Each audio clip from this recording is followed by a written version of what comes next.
শ্রীমদ্ ভগবদ্গীতা যথাযথ দশম অধ্যায় বিভূতিযোগ শ্লোক নাম্বার 12 ও 13। শ্লোক নাম্বার 12। অর্জুনা উবাচ পরমং ব্রহ্ম পরম ধাম পবিত্রম পরমং ভবন পৌরুষম শাশ্বতম দিব্যম আদিদেবমজম বিভুম। শ্লোক নাম্বার 13। আহুতম ঋষম সর্বে দেবর্ষি নারদস্তথা অসিত দেবল ব্যাস স্বয়ং চৈব ব্রবীষিমে।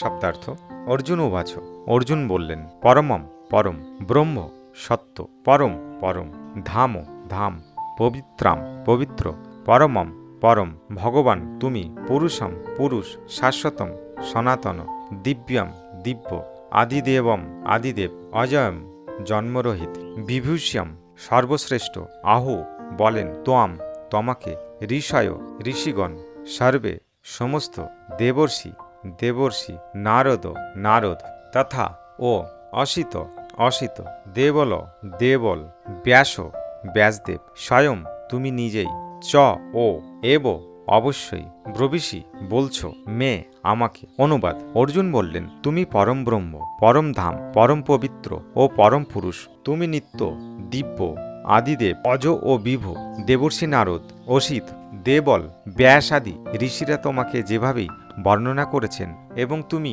নিজেও এখন আমাকে তা বলছো। তাৎপর্য: এই দুটো শ্লোকের মাধ্যমে পরমেশ্বর ভগবান আধুনিক যুগের তথাকথিত দার্শনিকদের তার সম্বন্ধে যথাযথভাবে অবগত হওয়ার সুযোগ দান করেছেন। কারণ এখানে স্পষ্টভাবে বলা হয়েছে যে স্বতন্ত্র জীবাত্মা থেকে পরমতত্ত্ব ভিন্ন। এই অধ্যায়ে ভগবদ্গীতার সারমূলক 4টি মুখ্য শ্লোক শোনার পর অর্জুন সন্দেহ থেকে সম্পূর্ণরূপে মুক্ত হয়েছিলেন এবং শ্রীকৃষ্ণকে পরমেশ্বর ভগবান রূপে স্বীকার করেছেন। তিনি তৎক্ষণাৎ স্পষ্টভাবে ঘোষণা করলেন, তুমি হচ্ছ পরম ব্রহ্ম, অর্থাৎ পরম পুরুষোত্তম ভগবান। পূর্বে শ্রীকৃষ্ণ নিজেই বলেছেন যে তিনি সকলের ও সবকিছুর আদি। প্রতিটি মানুষ, এমনকি স্বর্গের দেবদেবীরাও তার উপর নির্ভরশীল। অজ্ঞানতার বশবর্তী হয়ে মানুষ ও দেবতারা মনে করেন যে তার পূর্ণ এবং পরমেশ্বর ভগবান শ্রীকৃষ্ণের মতো সম্পূর্ণভাবে স্বাধীন। ভক্তিযোগ সাধন করার ফলে এই অজ্ঞানতার অন্ধকার সম্পূর্ণভাবে বিদরিত হয়। সেই কথা পূর্ববর্তী শ্লোকে ভগবান নিজেই ব্যাখ্যা করেছেন। এখন ভগবানের কৃপার ফলে অর্জুন শ্রীকৃষ্ণকে পরম সত্য বলে স্বীকার করেছেন এবং সেই কথা বেদেও স্বীকার করা হয়েছে। এমন নয় যে শ্রীকৃষ্ণ অর্জুনের অন্তরঙ্গ বন্ধু বলে অর্জুন তাকে পরমেশ্বর ভগবান বা পরম তত্ত্ব বলে তোষামত করছেন। এই শ্লোক দুটিতে অর্জুন যা বলেছেন তা সবই বৈদিক শাস্ত্রসম্মত। বেদে বলা হয়েছে যে ভক্তির মাধ্যমে কেবল ভগবানকে উপলব্ধি করা যায়, এছাড়া আর কোনোভাবেই তাকে জানতে পারা সম্ভব নয়। এখানে অর্জুন যা বলেছেন তার প্রতিটি কথা বেদের নির্দেশ অনুসারে অক্ষরে অক্ষরে সত্য। কেন উপনিষদে বলা হয়েছে যে পরমেশ্বর হচ্ছেন সবকিছুর আশ্রয়? শ্রীকৃষ্ণ এখানে বর্ণনা করেছেন যে তিনিই হচ্ছেন সবকিছুর পরম আশ্রয়। মুণ্ডক উপনিষদে প্রতিপন্ন করা হয়েছে যে পরমেশ্বর ভগবান, যিনি সবকিছুর আশ্রয়, নিরন্তর তার চিন্তা করার মাধ্যমেই কেবল তাকে উপলব্ধি করা যায়। শ্রীকৃষ্ণ সম্বন্ধে এই নিরন্তর চিন্তাকে বলা হয় স্মরণম। তা ভগবত ভক্তির একটি অঙ্গ। কৃষ্ণ ভক্তির ফলেই কেবল আমরা আমাদের স্বরূপ সম্বন্ধে অবগত হয়ে এই জড়দেহের বন্ধন থেকে মুক্ত হতে পারি। বেদে পরমেশ্বর ভগবানকে পরম পবিত্র বলে স্বীকার করা হয়েছে।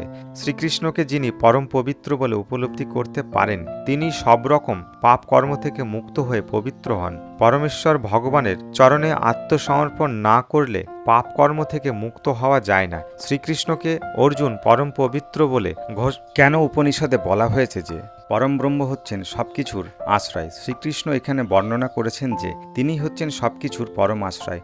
মুণ্ডক উপনিষদের প্রতিপন্ন করা হয়েছে যে পরমেশ্বর ভগবান, যিনি সবকিছুর আশ্রয়, নিরন্তর তার চিন্তা করার মাধ্যমে কেবল তাকে উপলব্ধি করা যায়। শ্রীকৃষ্ণ সম্বন্ধে এই নিরন্তর চিন্তাকে বলা হয় স্মরণম। তা ভগবত ভক্তির একটি অঙ্গ। শ্রীকৃষ্ণ ভক্তির ফলেই কেবল আমরা আমাদের স্বরূপ সম্বন্ধে অবগত হয়ে এই জড়দেহের বন্ধন থেকে মুক্ত হতে পারি। বেদে পরমেশ্বর ভগবানকে পরম পবিত্র বলে স্বীকার করা হয়েছে। শ্রীকৃষ্ণকে যিনি পরম পবিত্র বলে উপলব্ধি করতে পারেন, তিনি সব রকম পাপকর্ম থেকে মুক্ত হয়ে পবিত্র হন। পরমেশ্বর ভগবানের চরণে আত্মসমর্পণ না করলে পাপকর্ম থেকে মুক্ত হওয়া যায় না। শ্রীকৃষ্ণকে অর্জুন পরম পবিত্র বলে ঘোষণা করেছেন, তা বৈদিক নির্দেশেরই পুনরাবৃত্তি।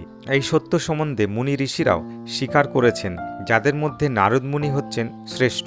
শ্রীকৃষ্ণ হচ্ছেন পরম পুরুষোত্তম ভগবান এবং তার ধ্যানে মগ্ন থেকে আমরা তার সঙ্গে আমাদের অপ্রাকৃত সম্পর্কের আনন্দ উপলব্ধি করতে পারি। তিনি হচ্ছেন শাশ্বত অস্তিত্ব। তিনি সব রকম দৈহিক প্রয়োজন, জন্ম ও মৃত্যু থেকে মুক্ত।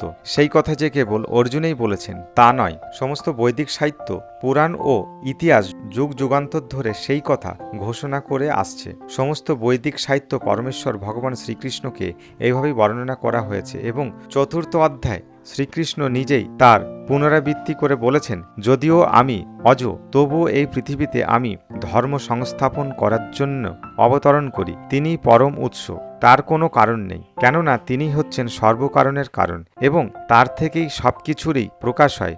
ভগবানের কৃপার প্রভাবেই কেবল এই দিব্য জ্ঞান লাভ করা যায়। ভগবানের কৃপার প্রভাবেই কেবল অর্জুন তার এই উপলব্ধির কথা বর্ণনা করতে সক্ষম হয়েছেন। আমরা যদি ভগবদ্গীতাকে যথাযথভাবে উপলব্ধি করতে চাই, তাহলে এই শ্লোক দুটিতে ভগবান সম্বন্ধে যা বলা হয়েছে তা সম্পূর্ণভাবে মেনে নিতে হবে। একে বলা হয় পরস্পর ধারা, অর্থাৎ গুরু শিষ্য পরম্পরার যে পরম তত্ত্বজ্ঞান লাভ করা। পরম্পরা ধারায় অধিষ্ঠিত না হলে ভগবদ্গীতার যথার্থ জ্ঞান লাভ করা যায় না। কেদাবী বিদ্যার দ্বারা ভগবদ্গীতার জ্ঞান লাভ করা কখনোই সম্ভব নয়। বৈদিক শাস্ত্রে অজস্র প্রমাণ থাকার সত্ত্বেও দুর্ভাগ্যবশত আধুনিক যুগের তথাকথিত দাম্ভিক পণ্ডিতেরা তাদের কেদাবী বিদ্যার অহংকারে মত্ত হয়ে গোয়ার্তুমি করে বলে যে শ্রীকৃষ্ণ একজন সাধারণ মানুষ।